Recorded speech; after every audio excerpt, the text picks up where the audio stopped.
Fala galera, antes de começar o vídeo, só queria falar pra vocês que minha cara vai ficar cortada pela metade, porque o celular desceu e eu não vi. E pô, é mais de meia hora pra poder gravar esse resumo. E o que vale é o conteúdo e não a minha cara feia desse que vos fala. Assiste aí com a cara cortada pela metade mesmo, que o conteúdo é igual. Valeu? Bora começar. Fala galera, beleza? Meu nome é Felipe, mais uma vez bem-vindos à bagunça aqui do canal. Hoje veremos, tá aqui na frente, hein? O conteúdo tá aqui. Vou ler e trocar ideia com vocês. A emancipação dos judeus no século XIX abriu novas oportunidades para eles na vida pública e cultural. A classe média dominante na Europa era caracterizada por um sentimento de superioridade sobre as classes mais baixas, incluindo os trabalhadores pobres. Os trabalhadores pobres eram frequentemente tratados como sub-humanos pela classe média. Eles eram mantidos à beira da indigência para garantir sua disciplina. Pesado. A lei de Malthus era vista como um método para controlar o crescimento populacional. Para você que caiu aqui de paraquedas, cara, você não deve estar entendendo nada, né? O que acontece? Estou fazendo um resumo da Era das Revoluções do Hobsbawm e resumo de outros livros e textos que costumam cair em concurso. Tem playlists aqui no canal com tudo separadinho pelos livros, né, em capítulos e em partes. E esses temas que eu acabei de ler, o conteúdo e o resumo está aqui na minha frente, são tratados nesse vídeo. Como eu já acabei de falar, né, o resumo está aqui na minha frente. Eu vou ler o resumo e trocar uma ideia com vocês a respeito do conteúdo. Se você não estiver interessado no resto do livro, né, ou caiu aqui por conta de um assunto ou de outro, pô, pode ficar também, cara, que é interessante, beleza? Então vamos lá, rapaziada, vamos continuar aqui o trabalho, parte 3 do capítulo 10. A abertura da carreira a diferentes talentos foi particularmente bem recebida pelas minorias que, por muito tempo, foram excluídas da eminência, devido à sua origem e discriminação oficial. Durante e após a Revolução Francesa, os protestantes franceses e os judeus ocidentais demonstraram um entusiasmo ao se envolverem na vida pública. Antes da emancipação do século XVIII e da Revolução Francesa, os judeus tinham apenas duas opções de ascensão: comércio ou finanças, e a interpretação da lei sagrada, ambas conferindo-os aos guetos. A resistência social à emancipação judaica era forte, e mesmo na Grã-Bretanha e na Holanda, poucos judeus da corte emergiam. O século XVIII testemunhou os primeiros passos para a liberalização dos judeus na Alemanha e na Áustria, liderados por Moisés Mendelssohn, ou Mendelssohn, sou péssimo com pronúncias, que foi rotulado de desertor e ateu. Final de leitura péssimo, mas foi isso aí. Bom, rapaziada, antigamente as minorias eram meio que deixadas de lado por conta de preconceitos, né, de discriminação. Mas aí veio a Revolução Francesa, pô, deu meio que uma virada nessa história. Os protestantes franceses e os judeus ocidentais, eles ficaram mais animados, né, em participar efetivamente da sociedade. Antes disso, os judeus eles só podiam escolher, pô, entre comércio ou finanças e interpretar as leis sagradas, né? E isso meio que mantinham eles em guetos, como assim? Afastados, né, da ampla sociedade, né? A galera não queria muito liberar os judeus. E mesmo na Grã-Bretanha e na Holanda, né, poucos deles conseguiram chegar às altas rodas, né, às sociedades mais altas. No século XVIII rolou uma abertura na Alemanha e na Áustria, né, liderada pelo Moisés Mendelssohn, que foi chamado de desertor e ateu, né, como diz aqui, mas esse cara ele deu o pontapé inicial para uma maior liberdade dos judeus na sociedade ocidental. Enquanto a maioria judia dos guetos do leste da Polônia e Lituânia mantinham uma vida isolada entre os camponeses hostis, os judeus do Ocidente agarraram as oportunidades mesmo quando exigiam um batismo nominal. Os Rothschild, isso mesmo, destacados no judaísmo internacional, não eram apenas ricos devido às transformações militares e políticas, mas também alcançaram uma posição social condizente com a sua riqueza. Em 1816, começaram a receber títulos de nobreza, sendo promovidos a barões hereditários pelos Habsburgo em 1823. Então, mano, pô, lá nos guetos do leste da Polônia, na Lituânia, né, os judeus, eles estavam numa vida isolada, né, se virando, né, com os fazendeiros que eles não eram muito amigáveis. Enquanto os judeus do Ocidente, né, exemplo aqui que deu, os Rothschild, né, estavam ligados, né, nas oportunidades que estavam aparecendo, né? E até eles toparam um batismo de fachada, né? Tudo para poder subir. Esses caras não ficaram ricos, né, só por conta de tretas e de política, né? Não. Eles também mandaram bem na sociedade. Chegaram a ganhar título de nobreza, né? Como diz aqui, em 1816, virar barões hereditários em 1823, né? Graças aos Habsburgo, né? Tipo assim, sucesso total. Os caras meio que se venderam de fachada para poder subir. Faz parte. No século XIX, destaca-se o florescimento do talento judaico nas artes, ciências e profissões, apesar de sua modéstia comparada aos padrões do século XX. Em 1848, Karl Marx e Benjamin Disraeli, eu acho que essa é a pronúncia, né, surgem como proeminentes inteligências judias. Embora não houvessem grandes cientistas, alguns matemáticos de renome, como o Heinrich Heine, eu acho que a pronúncia é essa, né, parece vir do alemão, não havia pintores judeus de importância significativa. A produção de gênios não é considerada o critério para avaliar a emancipação, mas sim a participação de judeus na vida pública e cultural da Europa Ocidental, especialmente da França e nos estados alemães. Bom, os judeus eles mandaram muito bem em várias áreas, nas artes, ciências e profissões, né? Mesmo sendo meio humildes comparados ao século XX, né? Dois caras, o Karl Marx e o Benjamin Disraeli, né? Eles se destacaram nessa época. Não teve muitos cientistas famosos, né? Mas alguns matemáticos respeitáveis, né? Só que, pô, na pintura, os judeus não tiveram muito brilho nessa época, né? O negócio era mais sobre os judeus participando ativamente na vida pública e cultural da Europa Ocidental, né? Especialmente na França e nos estados alemãos. O importante não era ter, assim, muitos gênios, né? Mas sim estar envolvido na cena. E isso aí, cara, eles começaram a fazer muito bem, diga-se de passagem. A dupla revolução proporciona aos judeus uma sensação de igualdade na sociedade cristã. A busca pela assimilação é predominante entre os judeus, cujas afinidades são esmagadoramente liberais. O antissemitismo, embora presente, não é explorado seriamente por políticos demagogos na França e na Alemanha Ocidental. Alguns jovens judeus sonham com sociedades mais perfeitas, evidenciadas no saint-simonismo francês e no comunismo alemão, com destaque para Moisés Hess, Heinrich Heine e Karl Marx, este último indiferente às suas origens judaicas. A dupla revolução, né, deu uma vibe de igualdade para os judeus na sociedade cristã.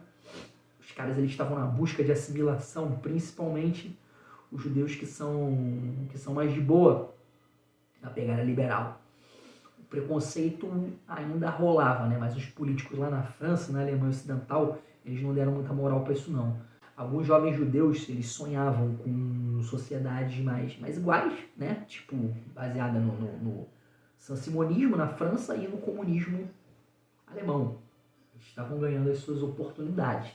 A situação dos judeus os prepara para a assimilação na sociedade burguesa, sendo uma minoria urbanizada e envolvida em profissões e comércio. Sua posição constante os torna alertas às novas situações e ideias. Enquanto isso, a nova sociedade dificulta o ajustamento para a grande massa dos povos do mundo, sendo a livre propriedade um critério nos governos liberais de 1830.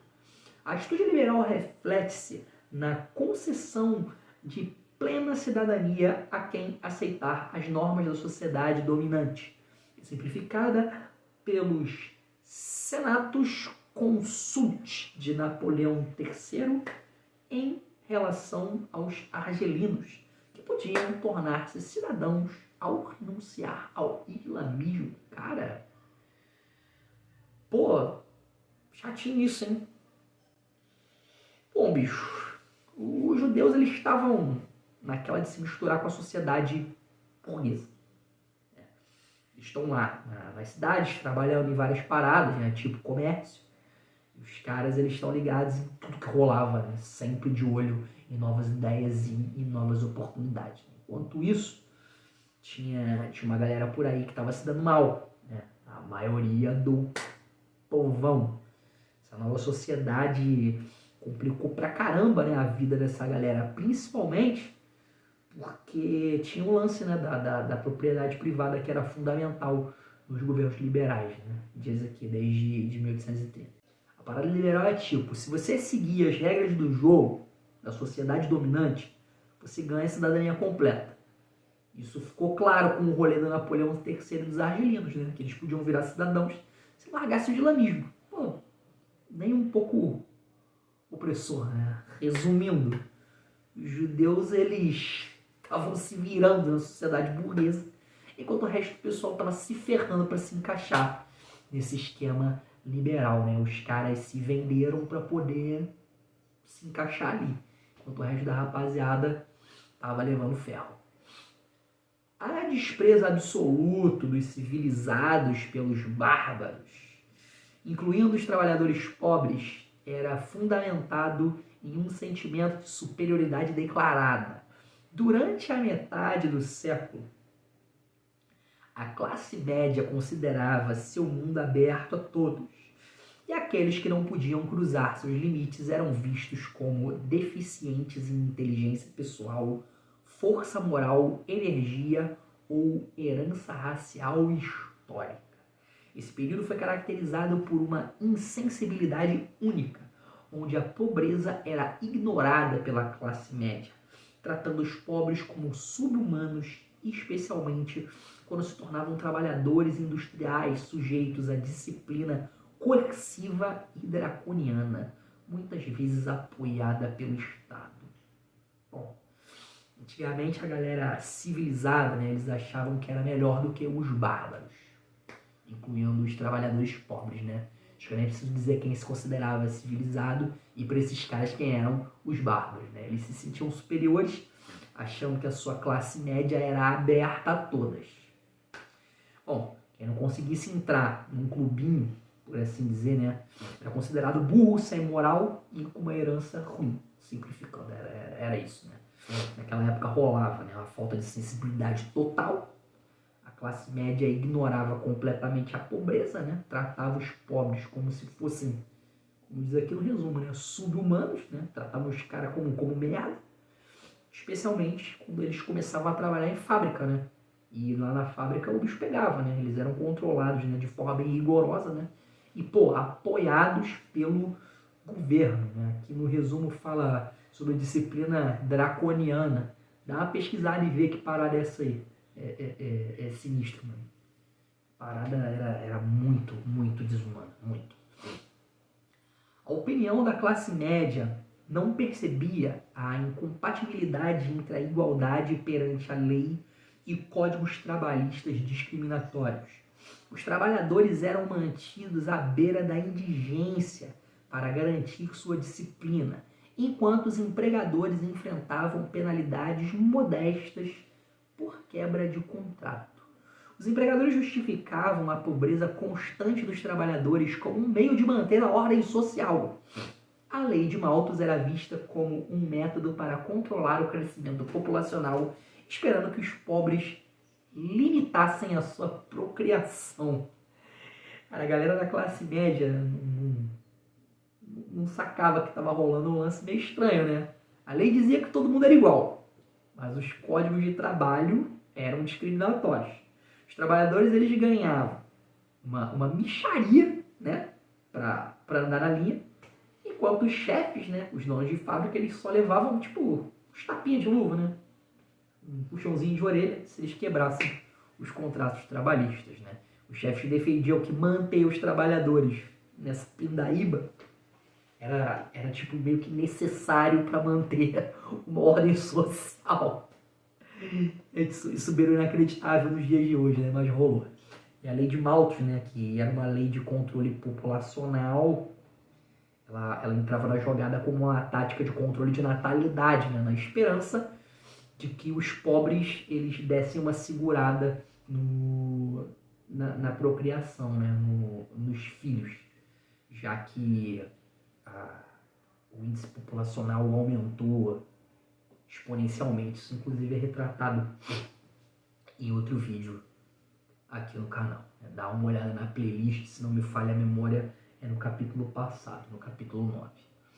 Essa atitude levou ao reconhecimento formal da desigualdade, conforme afirmado por Henri Baudrillard, pronúncia péssima como sempre, em 1835, tornando-a um dos 3 pilares da sociedade humana, ao lado da propriedade e da herança. A sociedade hierárquica foi reconstruída com base na igualdade formal, mas perdeu a convicção anterior de que os homens tinham deveres e direitos, de que as classes mais baixas, embora inferiores, tinham direitos a vidas modestas em suas condições sociais designadas por Deus. Cara, lá em 1835, né, o Henri Baudrillard falou sobre uma atitude que basicamente, né, fez todo mundo perceber e aceitar oficialmente que as pessoas são diferentes umas das outras. A parada foi essa aí, né? Isso se tornou super importante, né? Como diz aqui, um dos 3 pilares principais da sociedade, junto com a propriedade e herança. Pô, vamos lá. Pilares principais da sociedade: propriedade, herança e diferenças sociais. Maravilhoso. A galera reconstruiu a sociedade para ser mais igualitária, né, na aparência, mas acabou perdendo, né, aquela convicção de que todo mundo tinha responsabilidades e direitos. Isso aí esquece. Antes, mesmo se você fosse considerado inferior, ainda tinha o direito a uma vida modesta, né, porque se acreditava que Deus tinha decidido assim. O rico ficando mais rico, o pobre ficando mais pobre. Pausa, espirro. E assim se seguia a injusta sociedade da Revolução Industrial. Tópicos importantes do resumo. Os judeus do Ocidente aproveitaram as oportunidades de emancipação mesmo quando exigiam um batismo nominal. Se venderam. A dupla revolução proporcionou aos judeus uma ascensão de igualdade na sociedade cristã. A busca pela assimilação é predominantemente entre os judeus. A situação dos judeus os prepara para a assimilação na sociedade burguesa. A nova sociedade dificulta o ajustamento para a grande massa dos povos do mundo. A classe média considerava seu mundo aberto a todos, e aqueles que não podiam cruzar seus limites eram vistos como deficientes. A opinião da classe média não percebia a incompatibilidade entre a igualdade perante a lei e os códigos trabalhistas discriminatórios. Os trabalhadores eram mantidos à beira da indigência para garantir sua disciplina. A lei de Malthus era vista como um método para controlar o crescimento populacional. A desigualdade foi reconhecida como um dos 3 pilares da sociedade humana. Galera, Fechamos o capítulo 10 com essas informações pesadíssimas. Tá achando que é o pior? Capítulo 11, o bicho pega. Capítulo 11, sem brincadeira, se vocês puderem ler o capítulo 11, vocês vão ter uma ideia do quanto o trabalhador sofreu na dupla revolução. Vou ficando por aqui, espero que vocês estejam gostando do trabalho. Tudo muito simples, mas feito de coração. Tá curtindo aí? Se inscreve no canal, ativa o sininho para receber os novos vídeos. Tem os resumos dos textos e dos livros que costumam cair em concurso. E tem uma porrada de questão de prova resolvida também. Tá tudo separadinho em playlist aí no canal. Beleza? Tô partindo, galera. Valeu, falou. Até a próxima.